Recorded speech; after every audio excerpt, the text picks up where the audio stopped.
안녕하십니까. 만편의 원장 김동우입니다. 지난주는 제가 TRD 그 치료 저항성 우울증에 대해서 설명을 드렸는데요. 이게 사실 문제가 있으면 답이 있어야 될 것 같아가지고 오늘은 이 명품 우울증 약으로 불릴 수 있는 약이 좀 나왔습니다. 그래서 아마 제가 저번에 보니까 댓글에도 이 약에 대해서 좀 리뷰를 좀 달아달라고 하셔가지고요. 이 약에 대해서 언박싱을 좀 해볼까 합니다. 근데 이제 그냥 뜬금없이 언박싱을 할 수는 없고요. 그래서 제가 왜 이 약이 필요한지 간단히 설명을 좀 드리고 이 약이 어떤 약이고 또 어떤 특성을 가지고 있는지 좀 설명을 드리는 시간을 가질까 합니다. 제가 저번에 말씀드렸던 것처럼 스타디 연구에 의하면 우울증 약이 두 가지 항우울제로 효과가 없는 분들이 한 3분의 1 정도 된다고 얘기를 했고, 이제 그 부분을 치료 저항성 우울증이라고 이제 말씀드렸고요. 그 우울증이 단순히 심리적인 문제가 아니라 뇌회로에서 문제가 생겼고, 그 부분에 있어서 이제 뇌에 연결되는 그 지점들에 대한 어떤 연결고리들이 우울증이 되면 사라진다는 연구를 말씀을 드렸습니다. 그런데 이 부분들을 실제적으로 변화시킬 수 있는 약제가 나왔고요. 이제 그 약이 이제 에스케타민이라고 보시면 됩니다. 성분이 에스케타민이고요. 이름도 있는데 아마 이름은 추후에 또 말씀드릴 수 있도록 하겠습니다. 오늘 말씀드릴 것들은 단순히 그 약이 새로운 약이 나왔다는 말씀뿐만 아니라 실제적으로 이 약이 어떤 거고 어떤 임상적인 특성을 가지고 있는지 말씀을 좀 드리고, 그리고 맨 마지막에는 이 약이 왜 필요한지 좀 설명을 드리고 오늘 유튜브를 마무리 지을까 합니다. 그래서 보면 원래 케타민이라는 성분이 있었고요. 그래서 케타민은 마취약뿐만 아니라 진통제로서 실제적으로 임상적으로 쓰이고 있었는데, 그 약이 항우울 효과가 있다는 부분들이 알려지게 되면서 실제적으로 임상 적용을 하게 됐습니다. 그래서 이 단기간에 나온 약은 아니고요. 이전부터 아주 오랜 기간 동안 그 케타민이라는 성분이 외국에서는 그 혈관 주사를 통해서 이제 치료를 약으로서 우울증 약으로 쓰여지고 있었는데, 여러 가지 부작용도 있고, 그래서 이제 그런 부분들을 최소화하고 안전하게 되는 어떤 그런 과정으로서 그 케타민과 비슷하게 생긴 성분이고요. 그래서 이게 제가 볼 때는 그 거울상 이성질체라고 하는데, 에스케타민이라고 해서 케타민과 비슷한 성분의 이제 약물을 가지고 이제 항우울 효과와 또 안정성을 가지게 되는 부분들이 있습니다. 그런데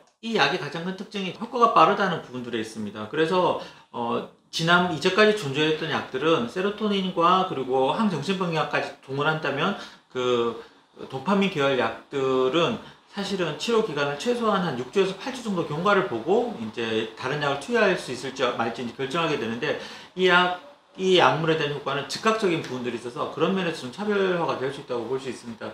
이 약은 에스케타민이라는 약은 NMDA 리셉터라는 쪽을 건드려서요, 가바 채널을 활성화를 억제를 해서 실제적으로 아마 그림에 설명이 나가겠지만 전반적인 그 뇌회로 자체 활성화를 준다는 측면에서 기존 약제와는 확연히 다른 차이가 있는 것 같습니다. 그래서 제가 처음에 설명드렸던 뇌 그 영양제처럼 BDNA 호르몬이라든지 그런 부분들을 일순간에 활성화시킬 수 있는 그런 치료약 약으로서는 상당히 효과가 강력한 부분이라고 볼 수 있습니다.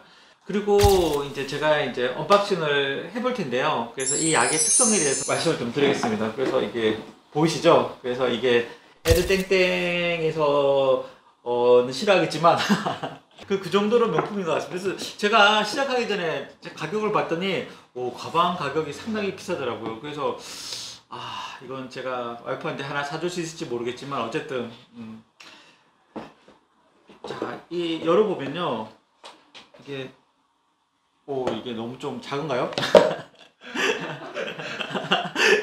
가방에 비해서 너무 왜소한 부분들이 있는데, 이게 그 에스케타민 성분을 가지는 치료약입니다. 그래서 이 치료약을 보시면 아시겠지만 항우울제라고 해서 아마 알약으로 생각을 많이 하셨을 것 같은데요. 이 약의 특성은 코에 뿌리는, 코에 흡입하는, 코에 스프레이처럼 작용하는 약이고요. 그래서 여기 보시면 이 불이 들어오는 부분들이 이제 두 개가 있고요. 실제적으로 이제 그 제품 같은 경우에 녹색불이 들어오게 되는 것 같습니다. 그래서 이게 왜 필요하냐면, 이게 한쪽 코에다가 뿌리고 또 다른 쪽 코에다가 뿌리고 그렇게 해서 28mm가 되어 있는데, 이 본인이 뿌리게 되어 있고요. 그래서 코에 뿌리는, 직접 뿌리게 되는 용제가 되어 있습니다.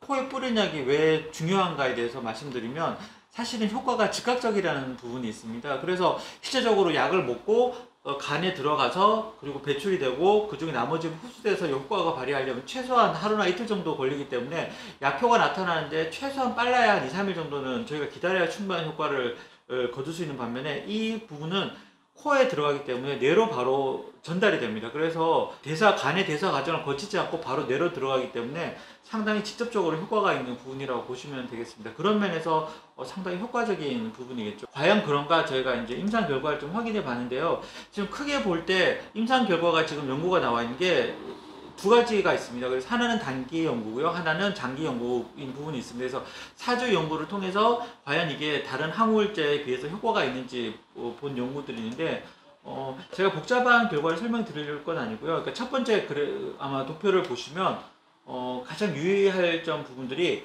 이 24시간 안에 효과가 있다는 부분들입니다. 그래서 사실은 24시간이라고 하지만 이 코에 넣는 순간 바로 효과가 나타난다고 보시면 될 것 같습니다. 그래서 그만큼 우울감이나 그 자살 사고를 빠른 시간 내에 경감시킬 수 있는 어떤 그런 획기적인 약이기도 합니다. 이 임상적인 연구가 이제 16주 연구를 꾸준히 투여하는 환자군에 대해서 그 이후에 또 지속적으로 이제 투여를 해가지고 재발률을 확인했는데 확실히 임상 연구상에서는 재발률이라든지 또 증상을 유지하는데 또 우울감을 억제하는데 장기간 효과가 있다는 부분들도 밝혀져 있고요. 이런 부분들을 볼 때 실제적으로 상당히 그 효과적인 약물이지 않을까 하는 생각을 하게 됩니다. 그런데 실제적으로 이제 어떻게 투여하는지 그 부분이 좀 궁금하실 것 같습니다. 그래서 제가 굳이 이 명품 가방, 명품 백을 언박싱을 한 이유도 가격이 사실은 조금 기존에 존재해왔던 약이랑은 좀 다른 부분들이 있는 것 같습니다. 그래서 이거 투여가 어떻게 되냐면요.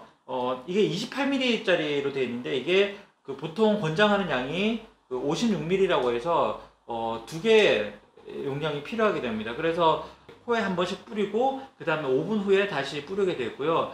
아마 그렇게 해서 한 번에 2개가 필요하고요. 한 달 동안에는 일주일에 2번, 그래서 총 8번 방문을 하게 돼 있고 그 다음 달에는 일주일에 한 번 오셔가지고 이 부분들을 평가를 하게 돼 있습니다. 그리고 그 다음에 이제 2주에 한 번 정도, 6개월 정도 꾸준히 이제 병원에 오셔가지고 경과를 좀 보자는 쪽으로 되어 있는데 어쨌든 초점은 한 달 동안 8번을 오셔서 이 부분을 사용해야 된다는 이해를 하시면 되겠습니다. 그래서 문제는 실질적으로 솔직히 말씀드리면 가격이 얼마냐는 게 문제일 것 같은데 최근에 저기 모더나나 그 화이자에서 나온 백신 가격도 55,000원 정도가 했었는데 저도 이렇게까지 비쌀지는 모르겠는데 사실은 꽤 고가인 것 같습니다. 그래서 보통 이게 이제 비급여이기 때문에 병원마다 조금 가격 차이가 있을 수는 있는데 지금 저희가 생각할 때는 한 번에 한 드는 것 같습니다. 그래서 한 달 기준으로 했을 때 기준하게 되면 가 이제 치료비로 발생을 하게 되는데 사실은 오시면 아마 이게 화가 많이 나실 수도 있을 것 같습니다. 그래서 아니 그 비싼 돈을 받으면 병원이 엄청 떼돈을 벌 거라고 생각하시겠는데 근데 이게 정말 억울한 게 약 자체가 비싸기 때문에 치료비가 비싸지는 거지 정말 이건 그건 아니라는 것만은 그러면 과연 왜 그리고 사실은 이제 2달 동안 맞게 되면 넘는 비용을 이제 지불해야 하느냐 이렇게 말씀하실 수 있을 것 같습니다. 저도 사실은 이제 진료를 하다 보면, 우울증에 대해서 진료를 하다 보면 정말 한계를 많이 느끼는 부분들이 있습니다. 왜냐하면, 아까 치료 저항성 우울증이란 단어가 나올 만큼, 정말 아무리 약을 정말 쏟아붓듯이 치료를 해도 그 우울감이나 무기력함이 한 걸음도 나가지 않고 계속 자살 사고를 가지고 있는 보호자분들이 상당히 계십니다. 그래서 아마 그 부분 같은 건 다른 병원에서 진료를 받고 또 오시기도 하고 또 저희 병원 진료를 받고 또 다른 데 가시기도 하고 이제 이런 과정을 거치게 될 텐데 그럴 때마다 이제 정말 정신과 의사로서 한계를 많이 느끼는 부분들이 있습니다. 그런데 이제 최근에 유튜브에서 그 커브란 영화를 봤거든요. 단편 영화긴 한데 그 영화를 보면 이제 치료진이 느끼는 좌절감 그런 부분들에서 잘 표현한 것 같습니다. 그래서 그 영화가 한 10분, 11분짜리 영화인데요. 그러니까 어떤 영화냐면 갑자기 눈을 떠보니까 이 커브가 되어 있는 그 공간 속에 여자 주인공이 놓여 있고요. 그 밑에는 알지도 못하는 그 깜깜한 감옥 같은 그 칠흑 같은 어둠이 있는 공간들이 있고 이제 자기는 이제 거기서 이유도 모르고 이제 올라가야 되는데 커브져있기 때문에 올라갈 수가 없습니다. 그래서 매번 올라가려고 시도를 할 때마다 미끄러지고 그리고 그 밑에 있는 그 공간 속에 떨어지지 않기 위해서 계속 몸부림을 치고 이제 손도 닫혀있어 어떻게 할 수가 없는데 그때 이제 그 부분을 딛고 이제 올라가려고 하는데 이제 영화가 이제 결론이 어떻게 나느냐 하면 이것까지 얘기하면 너무 그런데 그래서 어쨌든 한번 아마 자료 화면으로 같이 나갈 수 있을 것 같은데, 이제 보시면 아시겠지만, 이 중간에 어떻게 할 수 없는 그 좌절감을 느끼는 분들이 잘 표현되는 것 같습니다. 그래서 나중에 이제 영화 설명을 보니까 친구가 설명을 했다고 얘기를 했다고 하는데, 우울증에 걸린 친구가 살아남기 위해서 뭔가 이렇게 몸부림쳤던 그런 부분들을 영상으로 표현을 했다고 얘기를 하더라고요. 근데 커브된 공간에서 살아남기 위해서 몸부림치는 그분이 느끼는 좌절감이나, 또 거기서 건져내야 하는 책임을 가지고 있는 저희로들로서 손을 내밀어도 정말 한계가 느껴지는 그런 상황들, 어두움에 떨어질 것 같은 그런 느낌들이 있습니다. 그래서 그런 부분들에 대해서는 돈으로 해결할 수 없는 어떤 그런 한계가 있는 것 같습니다. 그래서 단순히 이 부분들을 금전적으로 환산한다 그러면 어떻게 설명할 수 없겠지만, 그 한 사람의 삶을 살리기 위한 어떤 과정이라면 충분히 의미도 있고, 또 이를 통해서 더 많은 의학적인 발전이 이루어진다면 저희들로서도 한번 도전해 볼 만한 어떤 그런 가치가 있는 약이 아닌가 하는 생각을 하게 됩니다. 그래서 아마 저희 마페널 의원에서는 추후에 에스케타민 클리닉을 만들어서요, 아마 지금 시설 공사도 좀 할 것 같습니다. 그래서 이 코에 뿌리는 거기 때문에 45도로 누워서 넣어야 되기 때문에 조금 다른 시설적인 부분이 좀 필요해서요, 저희가 내부적인 공사도 좀 할 계획입니다. 그래서 아마 그런 부분들은 추후에 아마 이제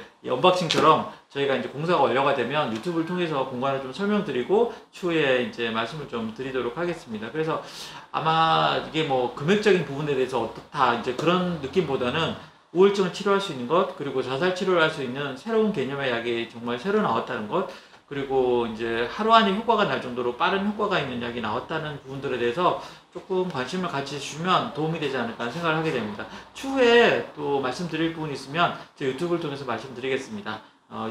저희 맘편한TV 구독과 좋아요 눌러주시고요. 앞으로도 계속 시청해 주시기 바랍니다. 감사합니다.